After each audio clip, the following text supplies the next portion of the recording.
अनाश्रितः कर्मफलं कार्यं कर्म करोति यः स संन्यासी च योगी च न निरग्निर्न चाक्रियः. Lord Krishna said, "He who performs all his duties without expecting the fruits of his actions is a sannyasi and a yogi both. The one who has merely abandoned the sacred fire and the one who has given up performing actions is neither a sannyasi nor a yogi." Sannyasi, renouncer. Yam samnyasamiti rahur yogam tam vidhi pandava nahyasamnyasta sankalpo yogi bhavati kaschana. O Pandava, what people call as sannyasa, know it to be yoga, because nobody can become a yogi without sacrificing his sankalpas. Sankalpas, worldly intentions.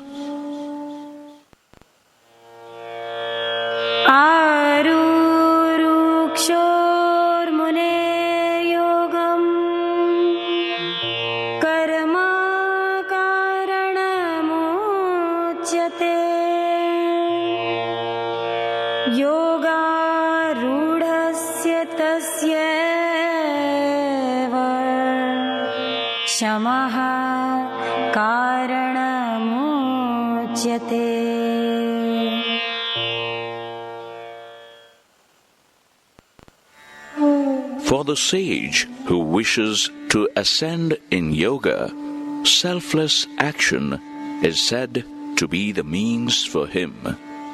For the same sage, when he is established in yoga, giving up all his sankalpas is said to be the beneficial means. Yada hinendriyarteshu na karmasvanusajate sarvasankalp samnyasi yogarudhastadochyate. When a person does not have any attachment for the sense objects or for the actions and has given up all his sankalpas, then he is said to have attained yoga. Uddharedatmanatmanam natmanam avasadayet atmaeva hyatmano bandhuratmaeva ripuratmanah.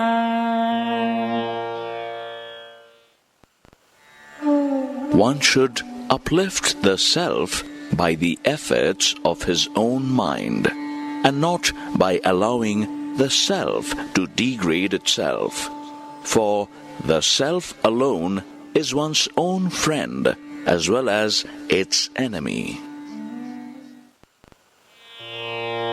Bandhuratmanastasya yenatmevatmana jitah anatmanas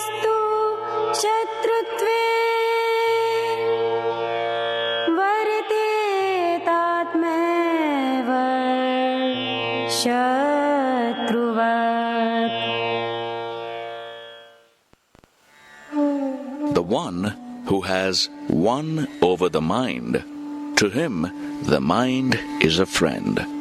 But for the one whose mind is not yet won by the self, to him the mind acts like an enemy.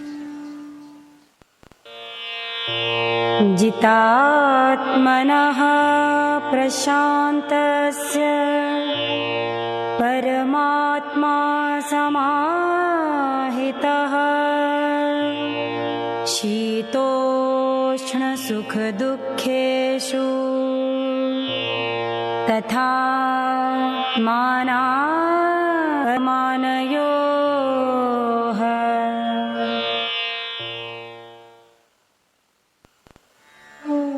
The one who has won over his mind and whose peace remains equally unaffected by the pairs of opposites such as heat and cold, pleasure and pain, honor and dishonor, such self-controlled sage is rooted in the Supreme Self.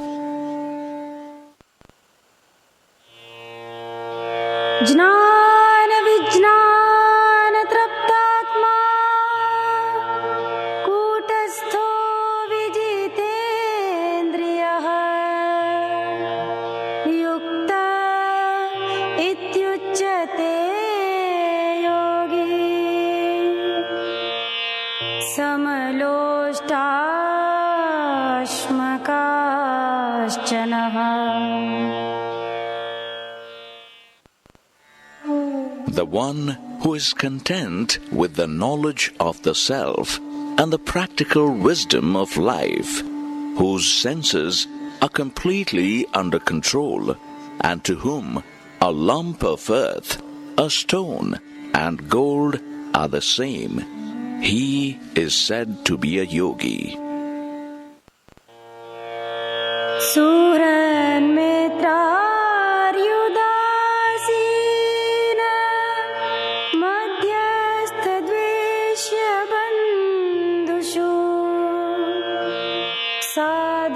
sadhushvapi cha papeshu samabuddhir vishishyate.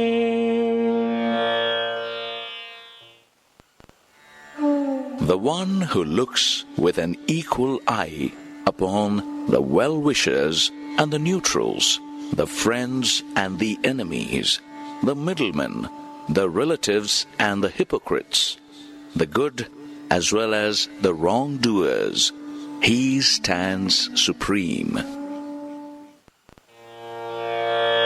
Yogi yunjita satatamatmanam rahasi sthitah ekaki yata chittatma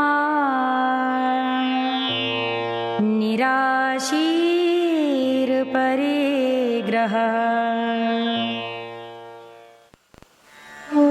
Living in solitude all by himself, the yogi who has controlled his mind and body and is free from desires and the sense of possession should constantly engage his mind in meditation. Shucho deshe pratisthapya sthiramasanamatmanah nat yuchritam nati nicham chelajina kushottaram.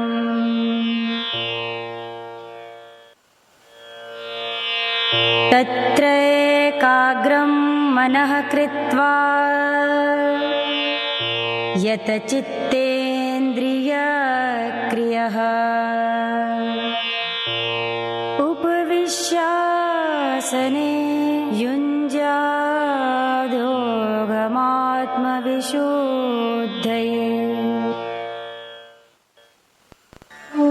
Having chosen a clean spot covered with a grass mat, a deer skin and a cloth, one upon the other, neither too high nor too low, maintaining a firm posture, occupying that seat with one pointed mind and controlling the functions of the mind and senses. One should practice yoga for self-purification. Self-purification. Samam kaya shirogrivam dharayan charam sthiraha samprekshya nasikagram swam dishaschanavalokayan prashantatma vigatabhir brahmachari vrate sthitaha manaha samyamya macchitto yukta asita matparaha.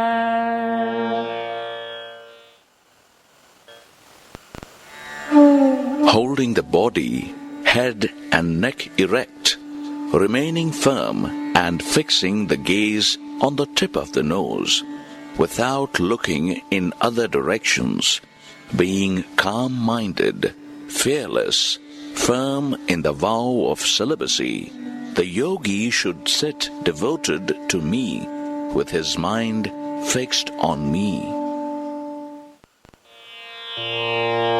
Yunjannevam sadatmanam yogi niyatamanasah shantim nirvana parama matsamsthamadhigachyati.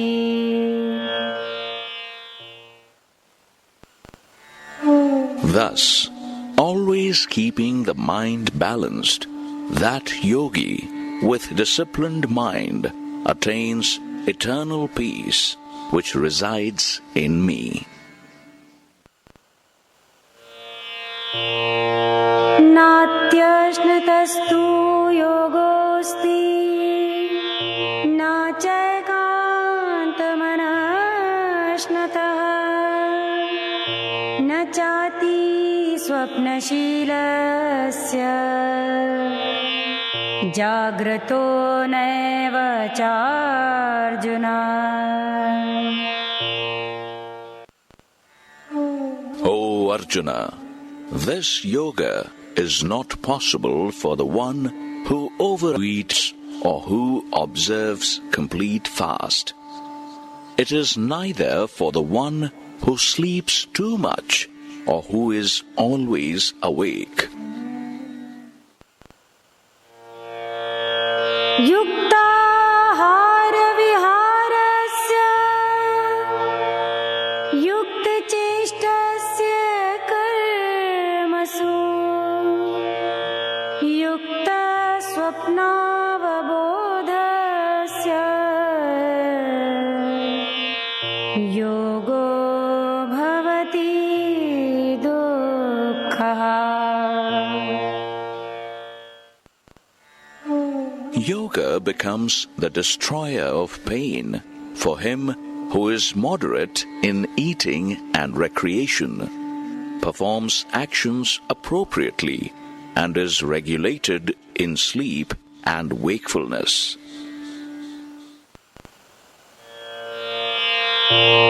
Yada viniyatam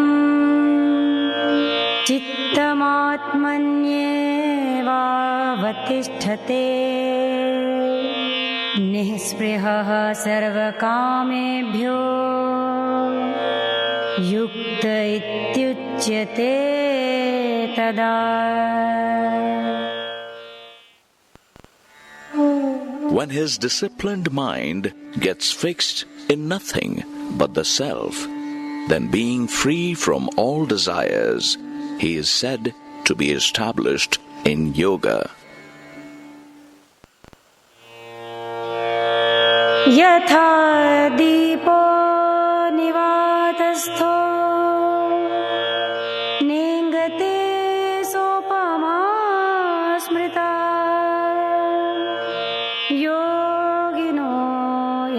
चित्तस्य युञ्जतो योगमात्मनः.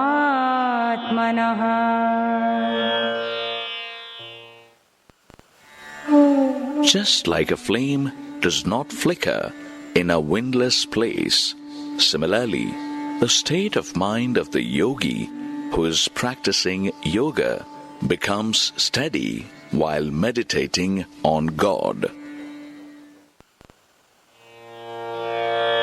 यत्रो परमते चित्तं निरुद्धं योगसेवया यत्र चैवात्मनात्मानं पश्यन्नात्मनि तुष्यति.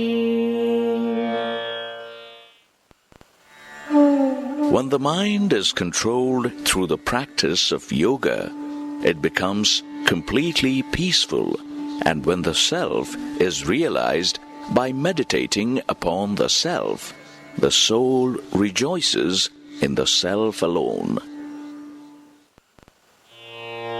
Sukhamatyantikam yattad buddhi grahimatindriyam vetti yatra na chevayam sthitaschalati tattvataha. When a yogi experiences that absolute bliss, which is beyond the senses and can be grasped only by the purified intellect, being established in that yogi never moves away from the truth. Yam labdhva chaparam labham manyate nadhikam tataha yasmin sthito na dukkhena gurunapi vichalyate tam vidya dukkha samyoga viyogam yoga samjnitam sa nischayena yoktavyo yogo niravinna chetasa.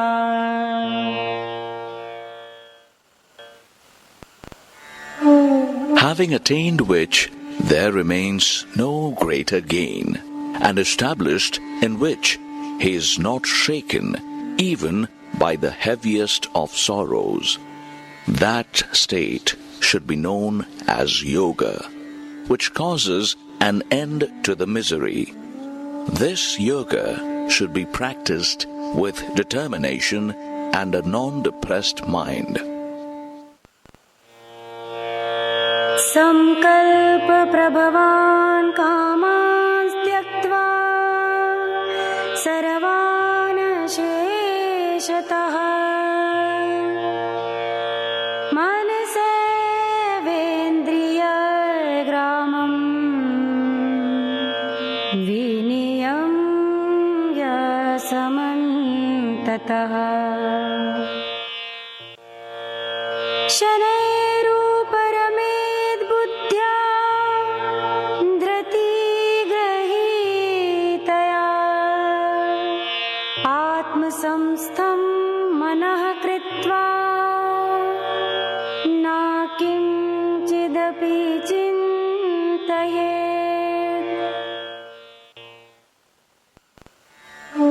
Completely giving up all desires arising from sankalpas and restricting all the senses by the mind from all sides, one should gradually withdraw himself from the world with the help of intellect, held by firm determination.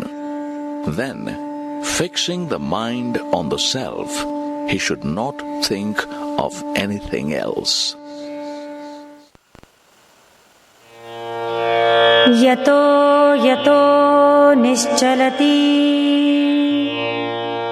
मनश्चञ्चलमस्थिरम् ततस्ततो नियम्य तदात्मन्येव वशं नयेत्.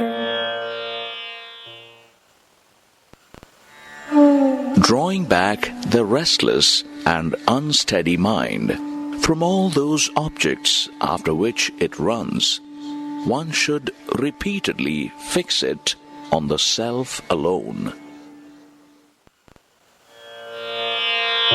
प्रशान्तमनसं येनं योगिनं सुखमुत्तमम्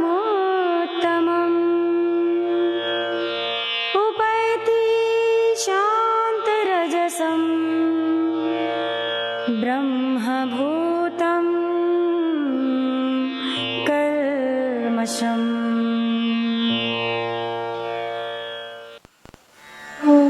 Supreme bliss comes to the yogi whose mind is peaceful, who is sinless, whose quality of rajas has been settled, and who has become one with the Brahma. युञ्जन्नेवं सदात्मानं योगी विगतकल्मषः सुखेन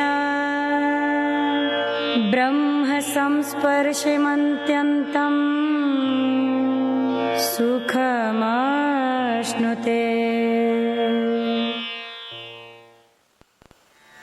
Thus, always united with the self, free from sin, a yogi easily enjoys the eternal bliss of oneness with the Brahman.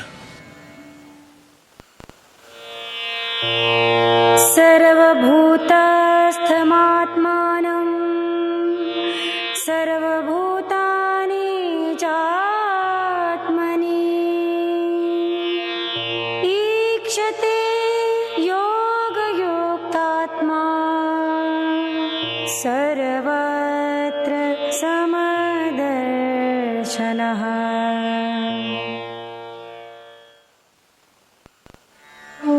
The one who is united with the omnipresent universal self sees his own self in all beings, and all beings as his own self.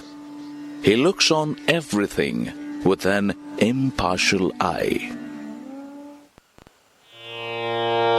यो मां पश्यति सर्वत्र सर्वं च मयि पश्यति तस्याहं न प्रणश्यामि स च मे न प्रणश्यति.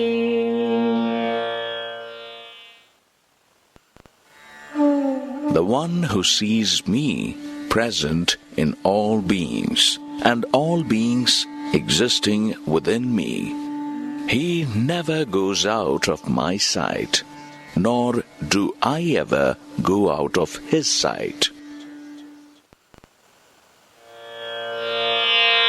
सर्वभूतस्थितं यो मां भजत्येकत्वमास्थितः सर्वथा वर्तमानोऽपि स योगी मयि वर्तते. The yogi who is established in union with me and worships me as residing in all beings, he performs all the actions while being in me.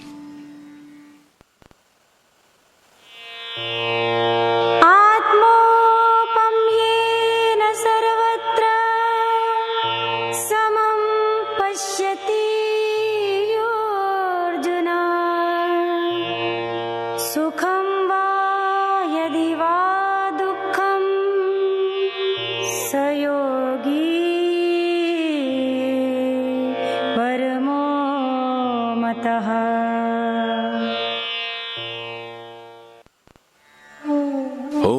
Arjuna, the one who sees joy and sorrow as the same in all beings, after knowing that the self alone is present everywhere, that yogi is regarded as the highest.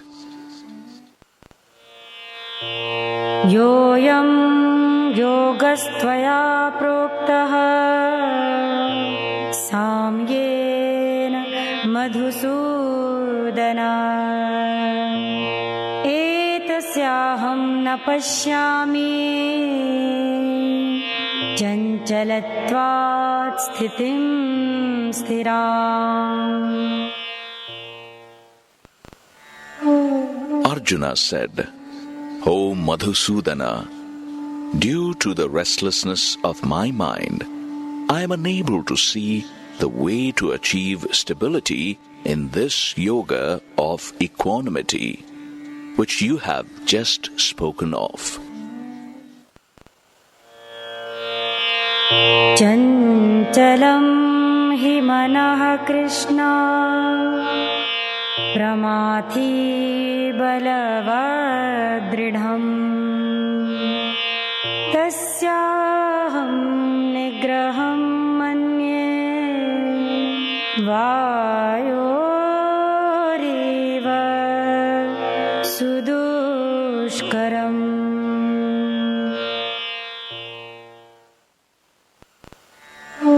For, O Krishna, this restless and unstable mind is stubborn and powerful. I consider it as difficult to control as controlling the wind.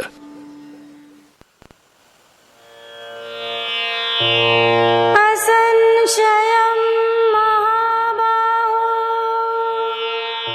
manodurnigraham chalam abhyasena tu kaunteya vairagyena jagrihate. Lord Krishna said, O Mahabaho, no doubt the mind is restless and difficult to control. But, O Kaunteya, it can be controlled with practice and dispassion. Asamyatatmana yogo dushprapaiti me matihi vashyatmana tu yatata shakyo vaptumupayataha. I agree that yoga is difficult to attain by the one whose mind is uncontrolled. However, it can be easily attained through practice by the one who has his mind under control and is continuously making efforts. Ayatiha shraddhayopeto yogat chalitamaanasaha aprapya yoga samsiddhim kam gatim Krishna gacchati.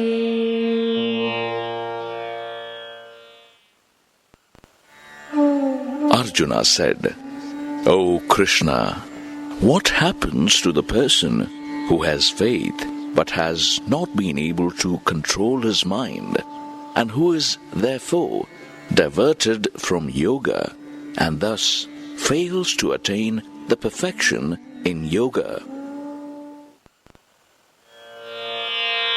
Kachinno bhaya vibrashtaschinna bhramiv nashyati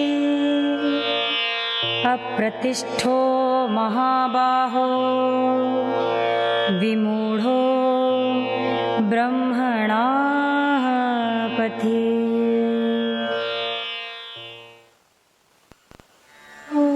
O Mahabaho, diverted from the path leading to self-realization and without any support, is he not lost like the scattered cloud, deprived of both self-realization and worldly enjoyments? एतन्मे संशयं कृष्णा छेत्तुमर्हस्य शेषतः त्वदन्याः संशयस्यास्य छेत्ता न ह्योपपद्यते.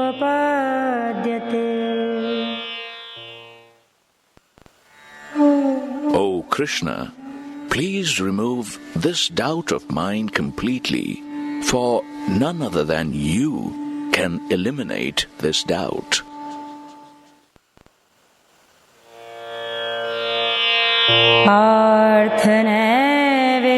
पार्थनैवेहनामुत्र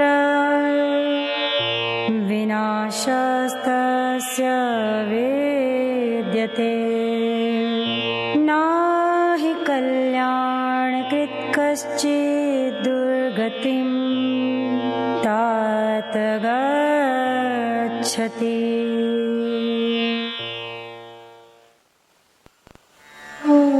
Lord Krishna said, O Partha, there is certainly no fall for such a person, neither in this world nor hereafter.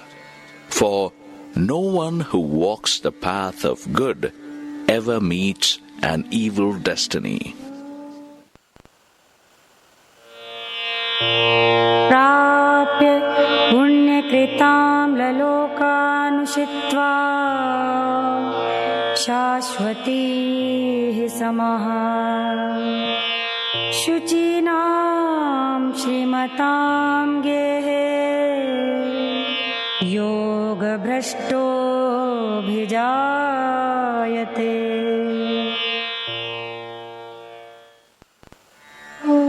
Having attained the worlds of the righteous and residing there for eternal years, the man fallen from yoga is born again in the house of the pious and the prosperous. अथवा योगिनामेव कुले भवति धीमताम् एतद्धि दुर्लभतरं लोके जन्म यदीदृशम्.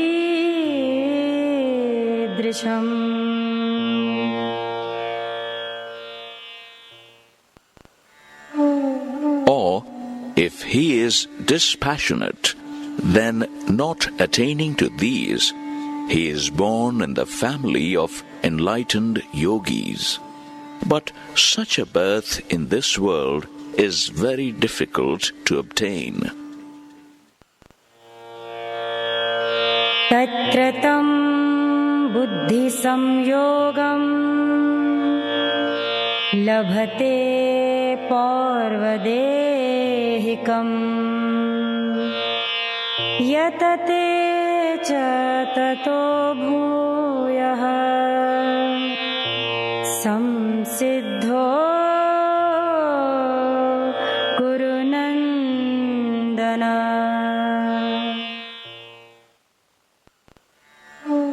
O Kuru Nandana, then he automatically regains the knowledge that he had acquired in his previous birth and further strives more than before to attain perfection in yoga.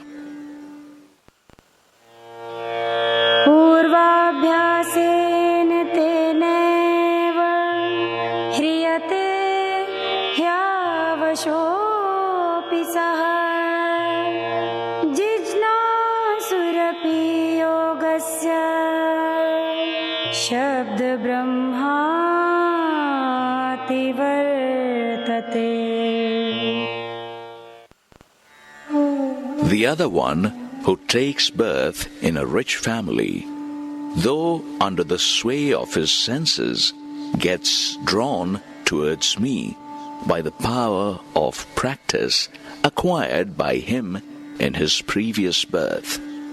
The seeker of yoga reaches beyond the result born of performing Vedic rituals.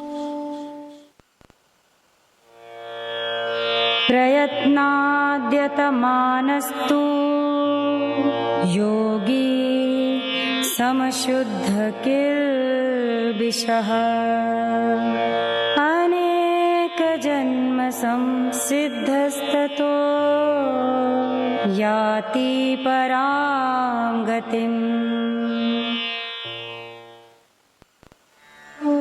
However, the yogi who dedicatedly practices, he attains perfection in this very lifetime with the help of knowledge acquired in previous lifetimes.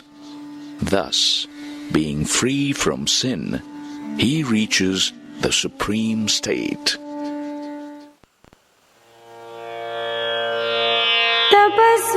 तपस्विभ्योऽधिको योगी ज्ञानिभ्योऽपि मतोऽधिकः कर्मिभ्यश्चाधिको योगी तस्माद्योगी भवार्जुन.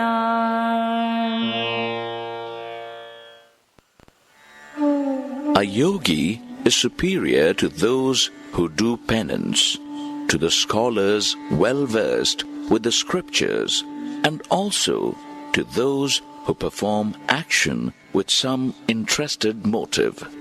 Therefore, O Arjuna, become a yogi.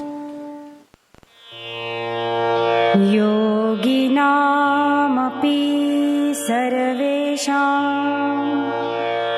मद्गतेनान्तरात्मना श्रद्धावान् भजते यो मां स मे युक्ततमो मतः.